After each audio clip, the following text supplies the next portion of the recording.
Halo, selamat pagi semuanya. Tetap semangat, jaga kesehatan dan jaga jarak ya. Ingat, jaga jarak. Jangan pergi di keramaian. Oke? Oke, sebelum kita mulai pelajaran kita hari ini, marilah kita mohon berkat Tuhan dalam nama Bapa dan Putra dan Roh Kudus. Amin. Bapa kami yang ada di surga, dimuliakanlah namamu, datanglah kerajaanmu, jadilah kehendakmu di atas bumi seperti di dalam surga. Berilah kami rezeki pada hari ini, dan ampunilah kesalahan kami, seperti kami pun mengampuni yang bersalah kepada kami. Dan janganlah masukkan kami ke dalam percobaan, tetapi bebaskanlah kami dari jahat. Amin. Dalam nama Bapa dan Putra dan Roh Kudus. Amin.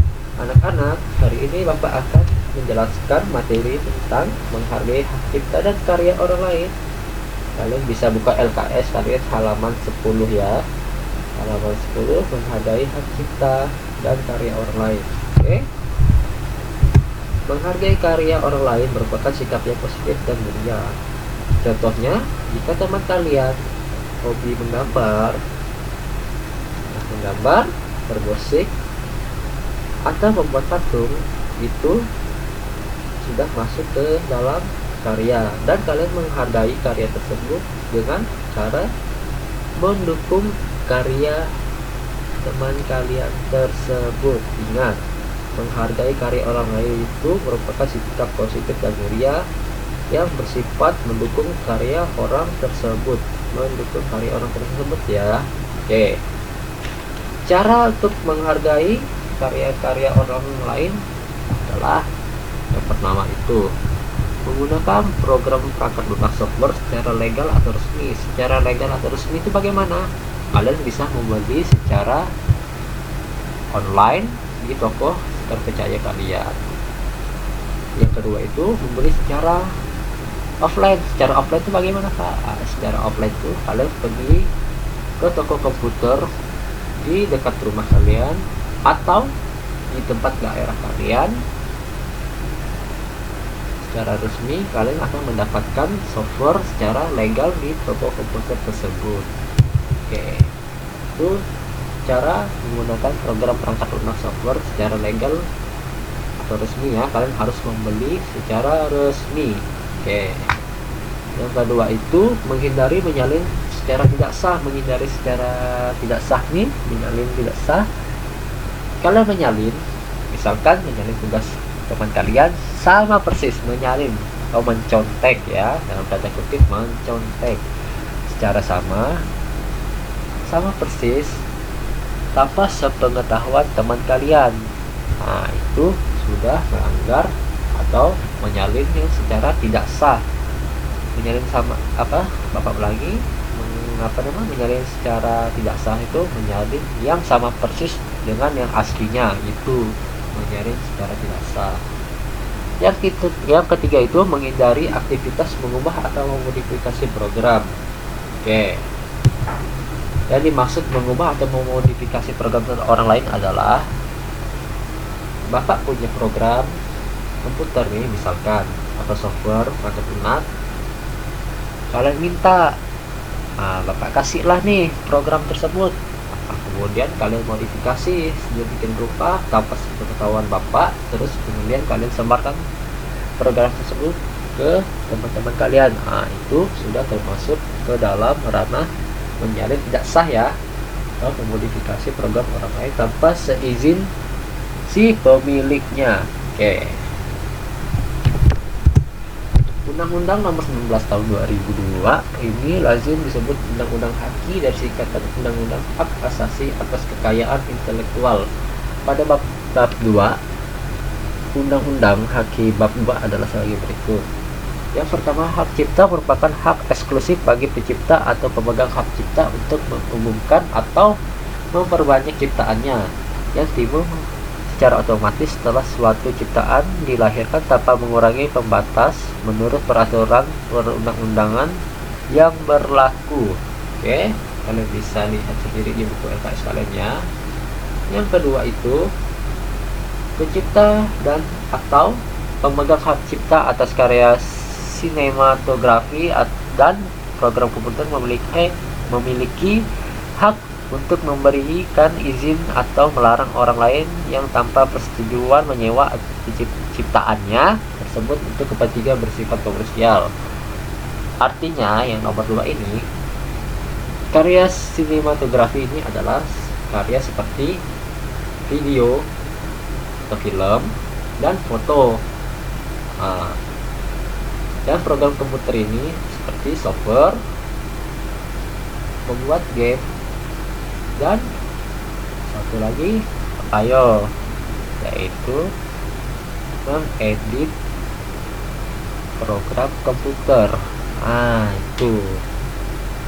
Jadi jika kalian ingin meminjam atau memakai sinematografi dan program komputer milik orang lain, kalian harus memberi izin dulu atau meminta izin kepada orang tersebut untuk memakai karyanya tersebut supaya tidak diklaim hak cipta, dan tidak ada persetujuan menyewakan ciptaannya tersebut untuk kepentingan bersifat komersial. Bersifat komersial ini bersifat jual beli ya anak-anak, ingat komersial ini berjual beli.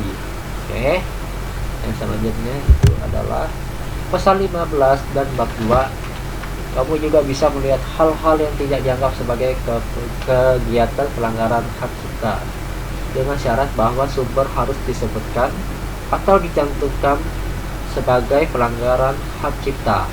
Yang A, menggunakan hak cipta untuk kepentingan pendidikan, penulisan karya ilmiah, penyusunan laporan, penulisan kritik atau tinjauan suatu masalah dengan tidak merugikan kepentingan yang wajar dari penciptanya.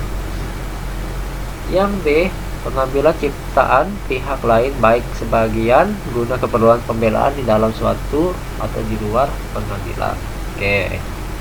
Yang C ini, atau C, pengambilan ciptaan pihak orang lain baik keseluruhan maupun sebagian guna keperluan. Yang pertama, ceramah yang semana-mana untuk tujuan pendidikan dan ilmu pengetahuan, atau yang kedua, pertunjukan atau pementasan yang tidak dipungut bayaran dengan ketentuan tidak merugikan kepentingan yang wajar. Oke, yang D ini, memperbanyak suatu ciptaan di bidang pengetahuan seni, sastra, huruf Braille guna keperluan orang tunanetra, kecuali jika diperbanyak untuk bersifat komersial. Huruf Braille, kalian tahu kan huruf Braille, huruf timbul ya, untuk orang tunanetra itu. Jika demi kepentingan komersial, maka akan dibuat secara massal atau banyak. Yang E, perbanyakkan suatu ciptaan selain program komputer secara terbatas dengan cara atau alat apapun atau proses serupa oleh perpustakaan umum sebagai ilmu pendidikan dan pusat dokumentasi yang bersifat non-komersial semata-mata untuk keperluan aktivitasnya. Oke. Pasal 15 ini yang F, perubahan yang dilakukan berdasarkan pertimbangan pelaksanaan teknis atas karya arsitektur seperti ciptaan bangunan.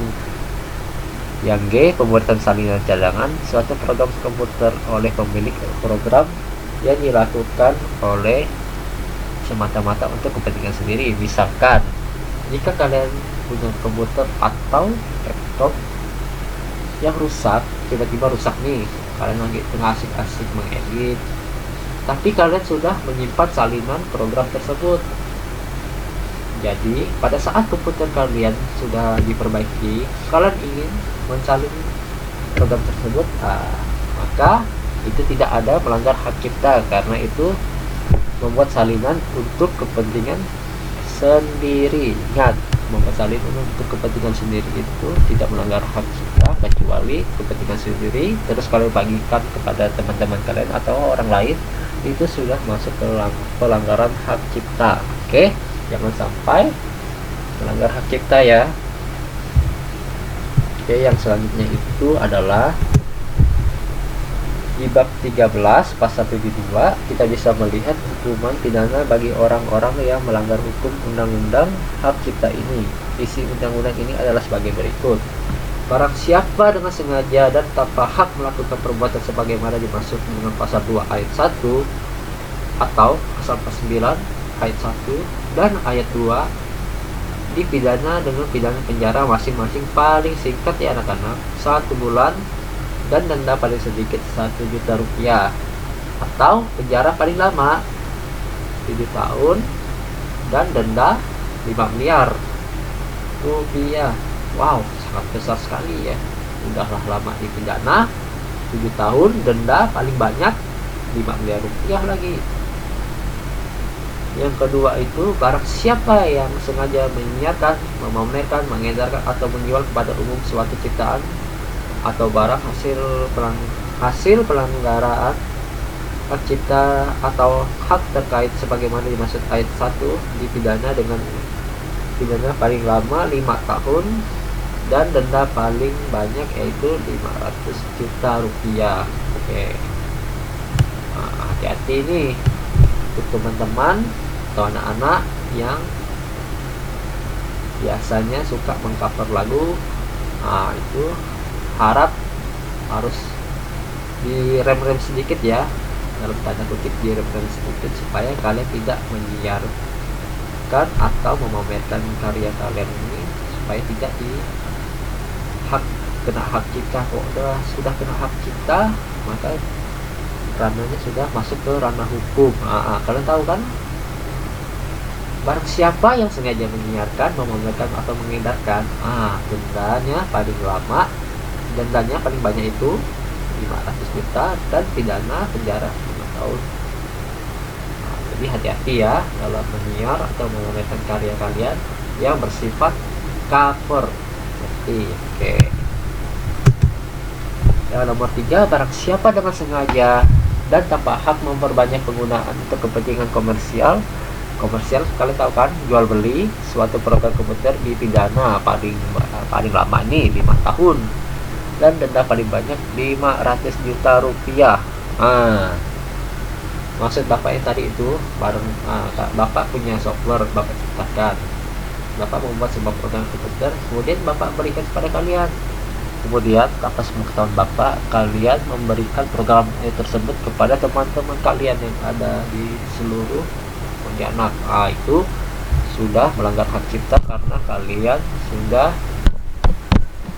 membagikan software komputer bapak tanpa sepengetahuan dari bapak. Itu contoh ya, contoh. Oke. Yang keempat nih, barang siapa dengan sengaja melanggar hak di pasal 17 dipidana dengan pidana paling lama 5 tahun dan denda paling banyak 1 miliar. Yang nomor 5, barang siapa dengan sengaja melanggar pasal 19, pasal 20 atau pasal 49 ayat 3 dipidana dengan pidana paling lama 2 tahun dan denda paling banyak 150 juta rupiah. Bukan angka yang sedikit ya jumlah uangnya itu. Jadi hati-hati, jangan sampai melanggar hak cipta jika kalian tidak ingin dipenjara dan didenda uang 150 juta rupiah. Oke, yang nomor 6 nih, barang siapa dengan sengaja dan tanpa hak melanggar pasal 24 atau pasal 55 dipidana dengan pidana penjara paling lama 2 tahun dan denda paling banyak paling banyak nih 150 juta rupiah. Kalian lihat poin nomor 6 nih ya. Barang siapa yang sengaja dan tanpa hak melanggar pasal 24 atau pasal 55 dipidana dengan pidana paling lama 2 tahun dan denda uang sebanyak 150 juta rupiah. Oke. Yang nomor 7 ini, barang siapa dengan sengaja dan tanpa hak melanggar pasal 25 dipidana dengan pidana penjara paling lama 2 tahun atau denda paling banyak 150 juta rupiah. Oke. Yang nomor 8 ini, barang siapa dengan sengaja dan tanpa hak melanggar pasal 27 dipidana dengan pidana penjara paling lama 2 tahun dan denda 120 juta rupiah. Oke. Nomor 9 ini, maaf, barang siapa dengan sengaja melanggar pasal 28 dipidana dengan pidana penjara paling lama 5 tahun atau denda paling banyak nih paling banyak 1.500.000.000 rupiah. Nah, kalian poin 9 ya. Barang siapa dengan sengaja melanggar pasal 28 dipidana paling lama 5 tahun dan denda 1.500.000.000 rupiah. Bukan sedikit tuh jumlah uang yang akan kalian gunakan untuk membayar denda kok jika kalian melanggar hak cipta seseorang. Jadi hati-hati dalam menggunakan karya orang lain ya. Yang pertama itu kalian harus meminta izin terlebih dahulu kepada orang tersebut, maka saya boleh memakai karya tersebut. Jika orang tersebut mengiyakan dan tidak ada hak komersial dalam tanda kutip jual beli, maka kalian boleh memakainya. Jika dalam tanda kutip ada komersialnya, boleh kalian membatalkan atau jangan menggunakan karya orang itu. Oke, ingat sebelum menggunakan karya orang lain ini, ingat harus minta izin terlebih dahulu kepada orang tersebut. Oke, minta izin kepada orang tersebut supaya tidak melanggar hak cipta dan sudah ada bukti bahwa kalian sudah meminta izin untuk memakai karya orang tersebut. Oke.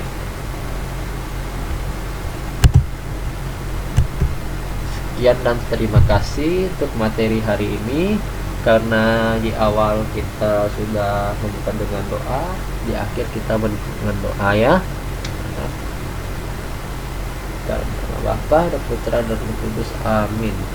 Salam Maria, penuh rahmat Tuhan sertamu, terpujilah engkau di antara wanita, dan terpujilah buah tubuh Yesus. Santa Maria Bunda Allah, doakanlah kami yang berdosa ini, sekarang dan waktu kami mati, amin. Dalam nama Bapa dan Putra dan Roh Kudus, amin.